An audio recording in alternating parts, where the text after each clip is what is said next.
అందరికీ నమస్కారం. అత్తలూరి విజయలక్ష్మి గారు రచించినటువంటి ఒక మంచి కథని విందామా? కాళ్ళు కడుక్కొని రండి.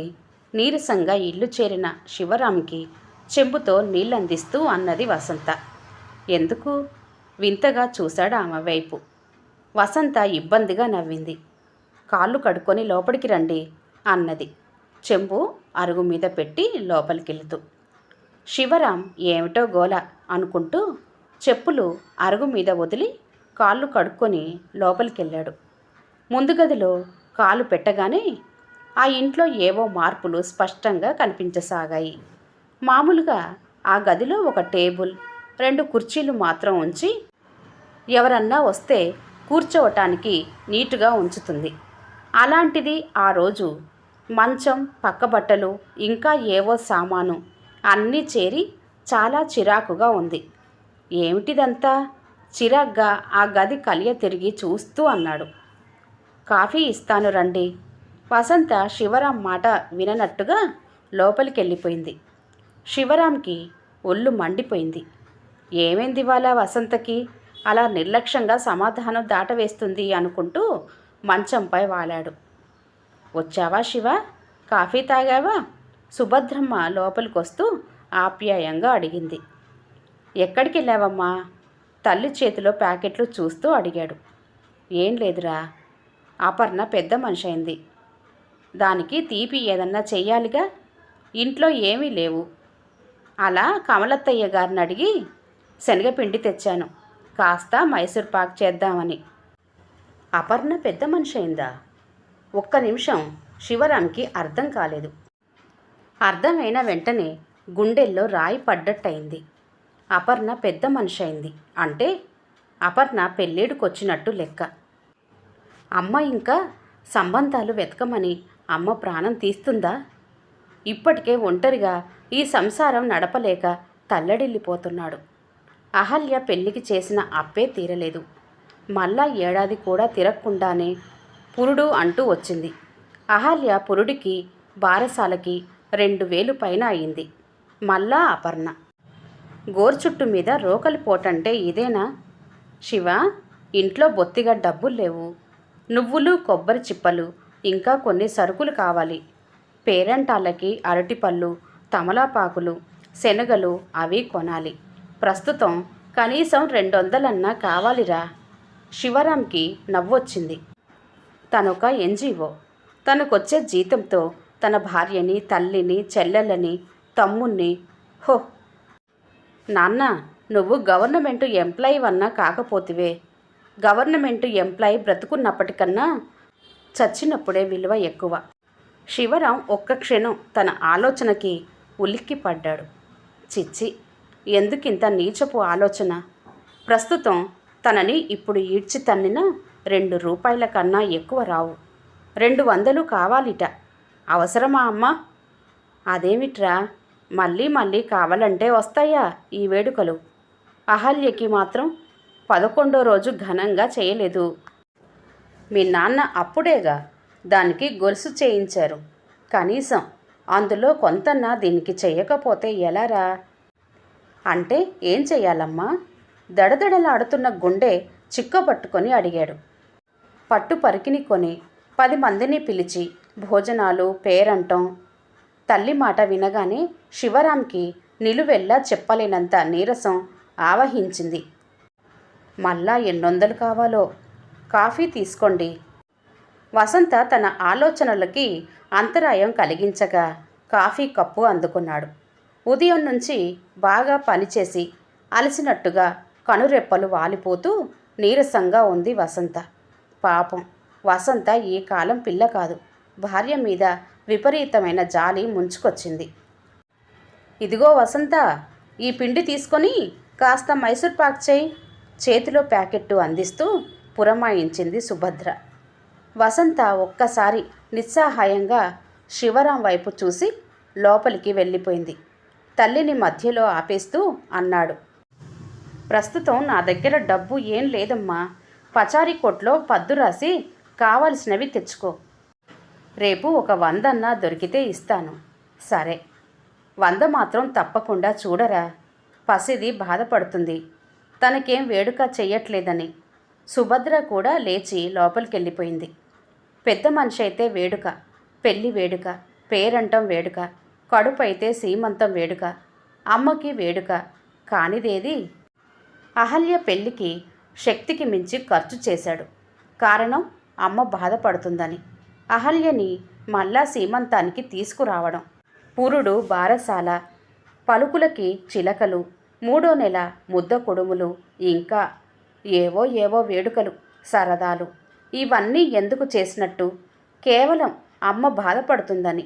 కానీ అమ్మని బాధ పెట్టకూడదనుకుంటూ తనెంతకాలం బాధపడగలడు? మామూలుగా సంసారం చేసుకుంటే తన జీతంతో అందరికీ తిండి, బట్ట, అపర్ణ, శరత్ చదువు గడిచిపోతుంది. కానీ ఇంటికి వచ్చిపోయే చుట్టాలు, వాళ్ళ భోజనాలు, ప్రతి గంటకు కాఫీలు, టిఫిన్లు, ఇలా అతిథి మర్యాదల కోసం ప్రతి నెల తను అప్పు చేయాల్సి వస్తుంది. ప్రతి నెల అప్పు చేయటమే కానీ తీర్చే మార్గం కనబడటం లేదు.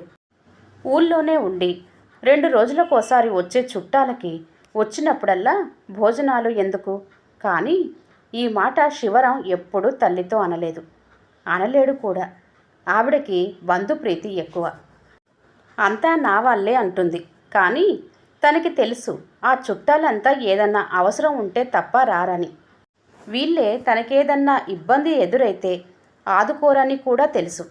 ధరలు ఆకాశాన్నంటే ఈ రోజుల్లో అతి బంధుప్రీతి ప్రభావం మధ్యతరగతి జీవితాలపై ఎలా ఉంటుందో అనుభవపూర్వకంగా తెలుసుకున్నాడు. ఈ కాలంలో కూడా తల్లి ఆడంబరాలు, అతిథి మర్యాదలు, వేడుకల పేరుతో జరిపే విందులు, వాటి ఖర్చులు శివరాంకి చాలా ఇబ్బందిగా, చిరాగ్గా ఉన్నాయి. కానీ ఈ విషయం తల్లి అర్థం చేసుకోదు. ఆవిడకి అర్థం చేయగల శక్తి తనకి లేదు.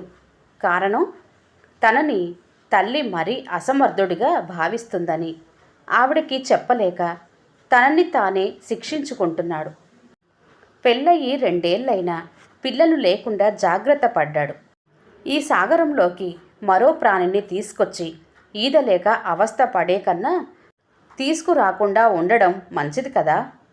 వసంత ఎంతో సహనంతో, సంస్కారంతో తనకి సహకారం ఇవ్వకపోతే ఏనాడో సన్యాసుల్లో కలిసేవాడు. వసంత ఎంతో మంచిది. నిశ్శబ్దంగా తన పనులు తను చూసుకుంటూ, అత్తగారికి చేదోడు వాదోడుగా ఉంటూ, భర్తకి అనుకూలంగా మసులుకుంటూ, నొప్పించక తానొవ్వక అన్నట్టు ప్రవర్తిస్తూ ఉండకపోతే ఈ సంసారం ఏమయ్యేది? సమస్యలతో, చికాకులతో తన గుండెల్లో తలదాచుకున్న శివరాంకి కావాల్సినంత శాంతినివ్వగలదు ఆమె హృదయం. పిల్లలంటే ఎంత మమకారం ఉన్నా శివరాం కోరిక మేరకు తల్లి కావాలన్న కోరికను మనసులోనే అణుచుకుంది. శివరాం తండ్రి ప్రైవేటు కంపెనీలో మంచి ఉద్యోగం చేసేవాడు. ఆయన హఠాత్తుగా యాక్సిడెంట్లో పోవడంతో సంసారం బాధ్యత శివరాంపై పడింది. ఏమిటి అలాగే కూర్చున్నారు? బట్టలు మార్చుకోరు? వసంత మాటతో ఆలోచనలుంచి తేరుకున్నాడు. వసంత మొహం కడుక్కొని జడల్లుకొని వచ్చింది. ఎంత పని చేసినా అలసట కనిపించనివ్వని వసంత అభినందనీయురాలు.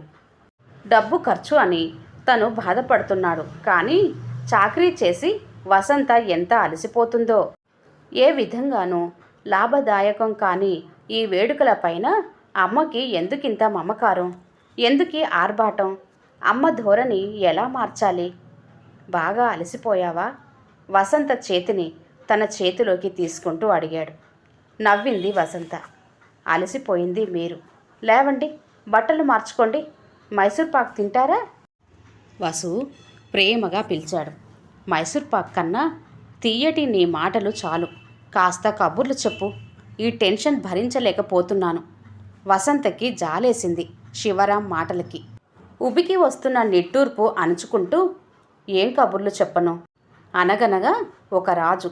ఆ రాజుకి 7 కొడుకులు. చాలు చాలు, అసలు పిల్లలే లేరు ఆ రాజుకి. వాడో వెధవ అన్నాడు శివరాం వసంత మాటల్ని మధ్యలో ఆపేస్తూ. ఎందుకు ప్రతీదీ మీకు అన్వయించుకుంటారు? పిల్లలు లేరేమిటి? ఎప్పుడు కావాలంటే అప్పుడు వస్తారు. అన్నది. వసు, ఐఆమ్ సారీ, నిన్ను అన్ని విధాలా బాధ పెడుతున్నాను. అసలు ఈ సన్నాసిని చేసుకోవడానికి ఎందుకు ఒప్పుకున్నావు? ఆ రోజు మీరు సన్నాసి అని నాకు తెలియదుగా. పెదాల మధ్య నవ్వు బిగపడుతూ అన్నది. అయితే నేను నిజంగా సన్నాసినే అంటావా? మీరేగా అన్నారు. గలగల నవ్వింది వసంత. చాలుగాని లేవండి, పేరంటాళ్ళు వస్తారు. మీరు బట్టలు మార్చుకొని బుద్ధిగా పేపర్ చదువుకుంటూ వాకిట్లో కూర్చోండి. అబ్బా, అదో తలనొప్పా? వసంత లోపటి నుంచి సుభద్ర కేకేసింది. వస్తున్నానత్తయ్య. వసంత శివరాంకి లుంగీ అందించి లోపలికి పరిగెత్తింది. రాత్రిపూట అది 11 దాటాలి. అప్పుడు తప్ప భార్యతో అరగంట కూర్చొని సరదాగా మాట్లాడుకున్న రోజులు లేవు. పొరపాటున అలా కూర్చుంటే ఎవరన్నా రావటమో లేదా ఏదో ఒక వంకతో సుభద్ర పిలవటమో జరుగుతూ ఉంటుంది. అమ్మకెందుకో తామిద్దరూ కులాసాగా మాట్లాడుకోవటం ఇష్టం ఉండదు. శివరాం నిట్టూరుస్తూ లేచాడు. వాకిట్లో ఈజీ చైర్లో వాలిన శివరాంకి ఎప్పుడు నిద్ర పట్టిందో తెలియలేదు. వసంత భోజనానికి రమ్మని పిలుస్తుంటే మెలకువ వచ్చేసింది. ఏమిటి అంత మొద్దు నిద్ర? నవ్వింది వసంత. ఏమిటో అలా నిద్ర పట్టేసింది. అంతా వెళ్ళిపోయారా? ఆవలిస్తూ అడిగాడు. వెళ్ళారు, రండి భోంచేద్దాం. ఆమెని అనుసరించి వంటగదిలోకి నడిచాడు. మధ్య గదిలో ఓ మూల ఒదిగి పడుకున్న అపర్ణని చూస్తే ఎంత అర్థం లేని ఆచారాలివి అనిపించింది. మూఢనమ్మకాల నుంచి ఈ మనుషులు బయటపడేదెప్పుడు? కళ్ళు తెరిచి ఎటో చూస్తున్న అపర్ణ అన్నయ్యని చూసి సిగ్గుగా కళ్ళు మూసుకుంది. భోజనం చేసి మంచంపై వాలి వసంత కోసం ఎదురు చూస్తూ పడుకున్నాడు. 11 గంటలకి మంచినీళ్ళ చెంబుతో వచ్చింది. అయిందా అమ్మాయి గారి పని? కోపంగా చూశాడు. నవ్వింది. ఇప్పటికన్నా అయింది, సంతోషించండి. గొప్పే, చాలా కష్టపడ్డావు. తలుపేసిరా. వసంత. తలుపు వేయబోతున్న వసంత సుభద్ర కేకతో ఉసూరుమంటూ లోపలికెళ్ళింది. ఈ 10 రోజులు యువతల పడుకో, అపర్ణకి తోడుగా. బాగుండదు అక్కడ పడుకుంటే. తల్లి మాటలు వినిపించి శివరాం నిశ్చేష్టుడయ్యాడు. ఏమిటి అమ్మతత్వం? నా భార్య నా దగ్గర పడుకోవాలో పడుకోకూడదో ఈవిడ చెప్పాలా? ఏమిటి బాగుండనిది? వీల్లేదు, వసంత ఇక్కడ పడుకోవాల్సిందే. గట్టిగా అరవాలనుకున్నాడు కానీ గొంతు పెగల్లేదు. నిస్సహాయంగా మంచంపై వాలిపోయాడు.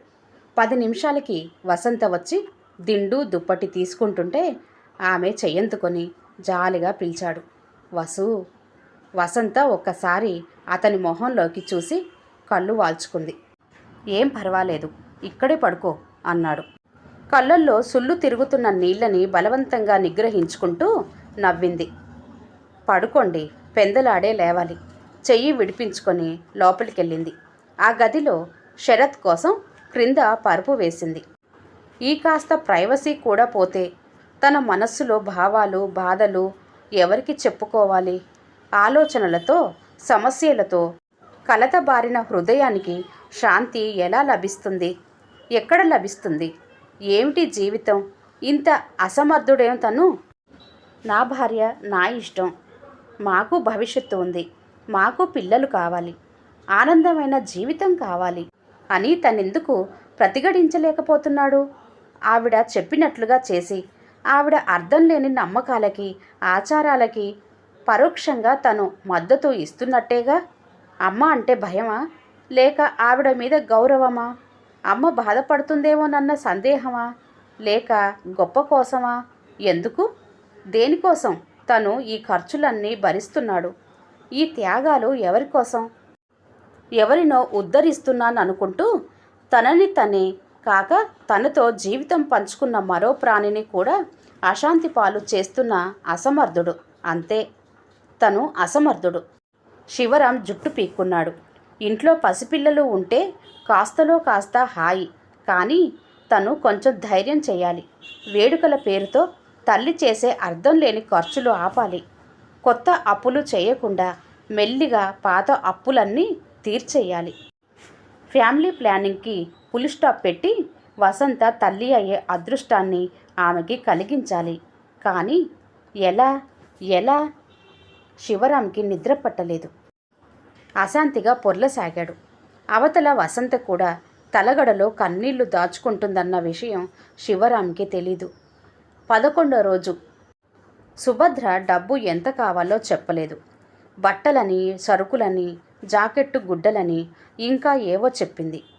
వాటికయ్యే ఖర్చు లెక్క చూసి 1000 దాకా కావచ్చంది వసంత. 1000 రూపాయలు ఎక్కడి నుంచి తేవాలి? ఇప్పటికే 10,000 అప్పుంది, ఇంకా 1000. అమ్మకి అర్థం కాదు, చెప్పినా అర్థం చేసుకోదు. ఆవిడకి కొడుకు ఎలా తెస్తున్నాడో తెలుసుకోవాలన్న ఆరాటం కానీ, ఎలా తెస్తాడో అన్న బాధ కానీ లేదు. తను అనుకున్నది చేయాలి. అందుకు శివరాం ఏమన్నా కానీ అడిగినంత డబ్బిస్తే చాలు. శివరాం కాదనలేడు. ఇదంతా ఇలాంటి హడావిడి చెయ్యొద్దని చెప్పాలని ఉంది, కానీ చెప్పలేడు. అన్ని ఖర్చులు భరించిన నీకు నా సరదా భారంగా ఉందా అన్నయ్య అని అపర్ణ అడుగుతున్నట్లుగా అనిపిస్తుంది. తండ్రి లేని పిల్లకి ఈ మాత్రం చెయ్యలేవా అని తల్లి నిలదీస్తున్నట్లనిపిస్తుంది. ఈ విషయాలు తీరిగ్గా మాట్లాడాలంటే వసంత 1 గంట కూడా ఒంటరిగా దొరకట్లేదు. ఇంటి పనితోటో పసివాడి సంరక్షణతోటో గడుస్తుంది. పెళ్ళై 1 ఏడాది కూడా కాకుండానే పిల్లాన్ని ఎత్తుకున్న కూతుర్ని చూసి మురుస్తున్న అమ్మకి 3 ఏళ్ళైనా కోడలికి పిల్లలు కలగటం లేదేం అన్న ఆలోచన రావడం లేదు. అలాంటి ఆలోచన వచ్చి ఆవిడ అడిగితే ఈ సంసారం కోసం వసంత చేస్తున్న త్యాగం చెప్పాలని ఉంది శివరాంకి. కానీ ఆవిడకి అసలు ధ్యాసే లేదు. శివరాం ఆలోచనల వరకే పరిమితం అయిపోయాయి. ఎంతో ప్రయత్నించిన మీదట ఆ రోజు ఎలాగో 500 మాత్రం దొరికాయి. ఇంటికెళ్ళి ఎలాగైనా వసంతని తీసుకొని ఈ వంకతో బజారుకెళ్ళి కావలసిన బట్టలు తేవాలనుకున్నాడు. అనుకున్నట్టుగానే వసంతని బలవంతంగా బయలుదేరదీసి బజారుకెళ్ళారు. ముందే అపర్ణకి పరికిని కుట్టించేశారు. దాని మీదికి ఓని కొన్నారు. 1/2 డజను జాకెట్టు బట్టలు, పూలు, పళ్ళు వగైరా కొని ఐస్ క్రీం పార్లర్లోకి దారి తీశాడు. అలా ఏ పార్కుకో పోతే సరిపోయేదిగా, దీనికో 25 రూపాయలు బిల్లు దండగా. శివరాం మనసు గ్రహించిన వసంత అన్నది, పోనిద్దు, మన కోసం ఈ మాత్రం ఖర్చు పెట్టుకోకూడదా అన్నాడు. వసంత మాట్లాడలేదు. ఆమెకి ఎన్నో అడగాలని ఉంది. డబ్బెక్కడ దొరికిందని, ఇంకెప్పుడు ఇలా వేడుకల పేరుతో అనవసర ఖర్చులు చెయ్యొద్దని చెప్పాలని ఉంది. ఇంకా ఏవో భాషకందని భావాలు, వ్యక్తపరచలేని బాధ వ్యక్తం చేసి హృదయ భారం తీర్చుకోవాలనే ఆరాటం, ఉపోద్ఘాతం కోసం ఎదురు చూస్తుంది. వసంత, ఇదంతా అవసరమా అడిగాడు శివరాం. ఆ విషయం మీ తల్లి కొడుకులకే తెలియాలి. అవకాశం కోసం చూస్తున్న వసంత కొంచెం గట్టిగానే అన్నది. నీకు కోపంగా ఉంది కదూ నా పైన? నిజమే, నేనొక వెధవని. ఎందుకండి 10 సార్లు అలా అనుకొని మిమ్మల్ని మీరు కించపరుచుకుంటారు? నిజం వసంత, ఎందుకో నేను అమ్మకి ఎదురు చెప్పలేకపోతున్నాను. ఆవిడ్ని బాధ పెట్టలేకపోతున్నాను. ఎదురు చెప్పి ఆవిడ్ని బాధ పెట్టమని నేను అనను. కానీ చూడండి, ఎంతకాలం ఇలా పెళ్ళిళ్ళు, పేరంటాలు, పురుళ్ళు, బాలసారెలు, సమర్థలు, నోములు, వ్రతాలు, పండుగలు, పబ్బాలు, అల్లుళ్ళని పిలవటాలు. అంతెక్కడ ఈ వేడుకలకి? ఎందుకొచ్చిన వేడుకలు? అసలెవరు చెప్పారు ఇవి వేడుకలని? ఇవన్నీ ఆవిడకి వేడుక, కానీ మీకు మోయలేని భారం. వేడుకలంటే ఏమిటి? విందులేగా. మీకు డబ్బు సమస్య ఒక్కటే కనిపిస్తుంది. కానీ ఈ 10 రోజులు చాకిరీతో ఎంత నలిగిపోతున్నానో తెలుసా? మీ పెద్ద చెల్లెలు కనీసం పిల్లాన్ని కూడా ఏడుస్తుంటే దగ్గరికి తీయదు. నా పిల్లాడా, వాడి పాలు నీళ్లు కూడా నేనే చెయ్యాలి. నేను మనిషినేగా, నాకు కోరికలున్నాయి. కానీ మీకోసం నా కోరికలు చంపుకున్నాను. మీ బాధ చూసి నా ఆశలు, ఆదర్శాలు అన్నిటికీ మనసులోనే సమాధి కట్టాను.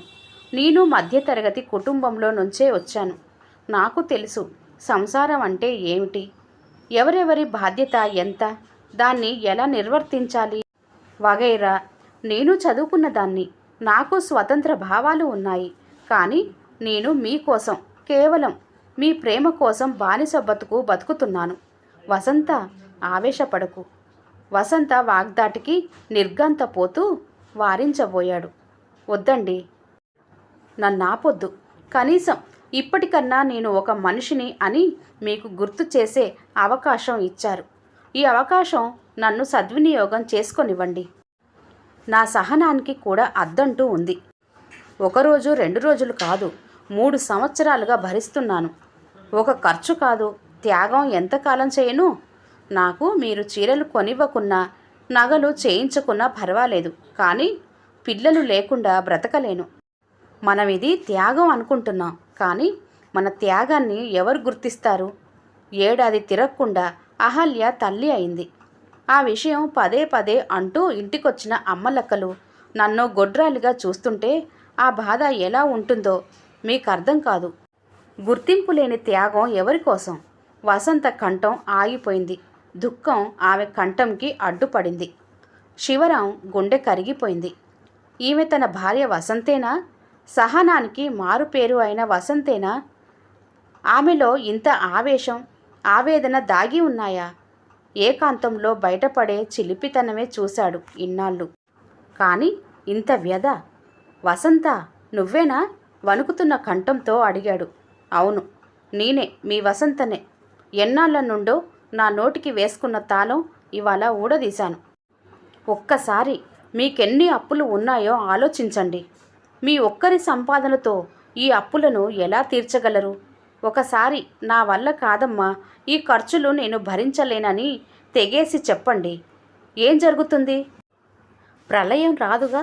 1 వారం లేదా నెల రోజులు బాధపడతారు, ముభావంగా ఉంటారు. ఆ తర్వాత ఆవిడే అర్థం చేసుకుంటారు. మీరు అప్పు తెమ్మనగానే తెచ్చి చెయ్యమన్న ఖర్చు చేస్తుంటే చెప్పటానికే ఎన్నైనా చెప్పవచ్చు. విందులు వినోదాలకి సందర్భం అక్కర్లేదు.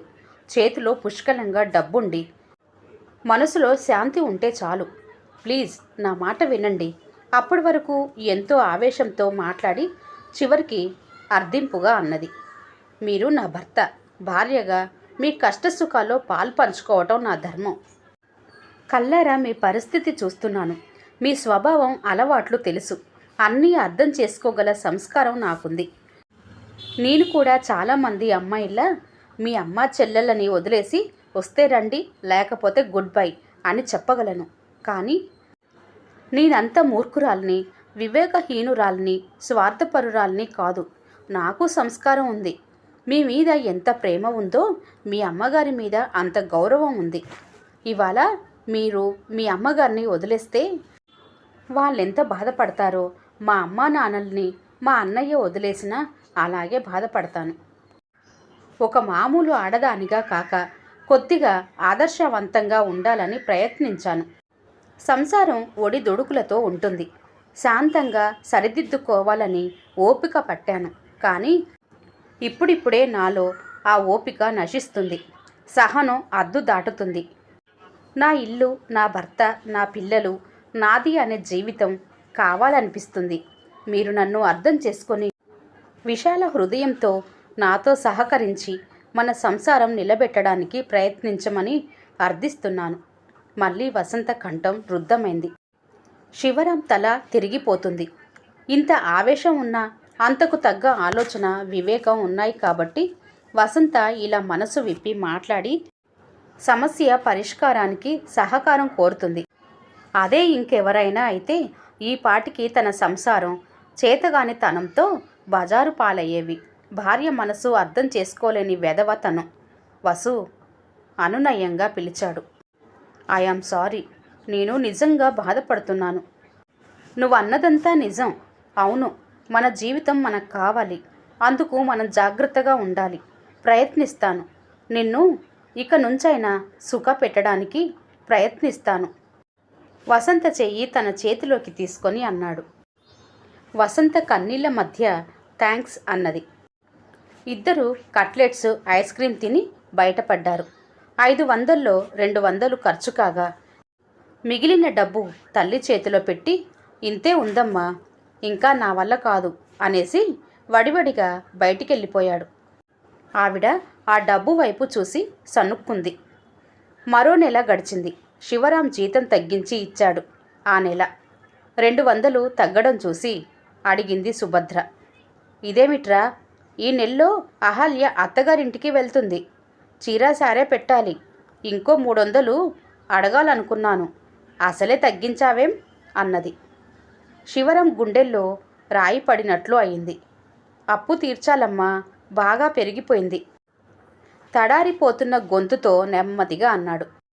తీర్చుచులే, ఈ నెలలోనేనా? పిల్ల వెళ్తుంటే అలాగే వట్టి చేతులతో పంపిస్తావా ఏం? పర్వాలేదులేమ్మా, బారసాలకి పెట్టాం కదా బట్టలు, మళ్ళా ఎందుకు?